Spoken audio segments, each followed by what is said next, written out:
MPTC ZPTC ఎన్నికలంటే Congress భయపడుతోందన్నారు మాజీ మంత్రి Harish Rao. BRS నేతలను ఇబ్బందులు పెట్టే వారికి వార్నింగ్ ఇచ్చారు హరీష్. మరో 2 ఏళ్ల తర్వాత కేసీఆర్ సీఎం అవుతారన్నారు. అప్పుడు అందరి లెక్కలు తెలుస్తామన్నారు. గుద్ది పెడతారు నిన్ను కాంగ్రెస్ పార్టీని. ఆయనకు భయం పట్టుకున్నది, అందుకే కారు గుర్తు ఎలక్షన్ పెట్టలేడు. సర్పంచ్ల కారు ఉండదు కదా, బ్యాటు, ఫుట్బాల్, ఇవి రింగులు, కత్తెర్లు ఉంటాయి. ఆడ కారు కలవంటే అందరు కూతురు. కేసీఆర్ యాదికి వస్తుండే కారు గుర్తు ఎలక్షన్ పెట్టమంటే వెనక ముందు అవుతున్నాడు. 2 సార్ల తర్వాత మళ్ళీ కేసీఆర్ గారు మన బీఆర్ఎస్ ప్రభుత్వం వస్తుంది, ఇంకేమన్నా ఉన్నా కూడా అన్ని చేసి పెడతాం. ఎందుకు? మీరు 5 ఏళ్ల కోసం గెలిచింది కదా, 5 ఏళ్ళు కదా. ఇప్పుడు ఈ కాంగ్రెస్ ఇక 2 సార్ల కంటే ఎక్కువేమి ఉండదు. 2 సార్ల తర్వాత ఎప్పుడు ఎలక్షన్ వచ్చినా మళ్ళా గులాబీ జెండా ఎగురుతుంది, కేసీఆర్ గారు ముఖ్యమంత్రి అవుతాడు. ఎవడన్నా మిమ్మల్ని తిప్పలు పెట్టి రాసి పెట్టుకోండి, మన గవర్నమెంట్ వచ్చినాక మిత్తితో సహా అని చెల్లిద్దాం.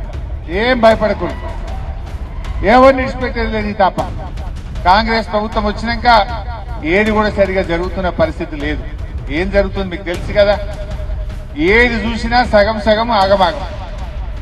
ఇప్పుడు మొన్నటిదాకా రైతు బంధు 15,000 ఇస్తా అన్నాడు, ఇచ్చిండా? 2 పంటలు రైతు బంధు ఇచ్చిండు, 2 పంటలు ఎగ్గొట్టిండు. 100 కోట్లు ఖర్చు పెట్టి అందాల పోటీలు పెట్టాడు రేవంత్ రెడ్డి.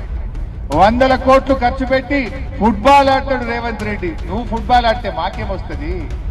నిన్ను ఫుట్బాల్ ఆడే రోజులు దగ్గరలోనే ఉన్నాయి బిడ్డ రేవంత్ రెడ్డి.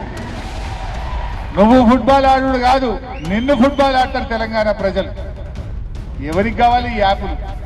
కేసీఆర్ ఉండగా యాడ్ చేసుకొని, అరే ఆటో ఆయనకు ఫోన్ చేసి నర్సాపూర్కి వెళ్ళి రాంగ 4 బస్తాలు వేసుకురారా అంటే వాడు 4 బస్తాలు వేసుకొచ్చి మీ ఇంటికాడ వేయలేదా?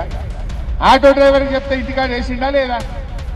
ఇప్పుడేం కోసా పొద్దుగా లేచి సర్ది కట్టుకొని వచ్చి లైన్లో నిలబడుడేంటి? ఇప్పుడు మళ్ళీ యాప్ అంటుండు.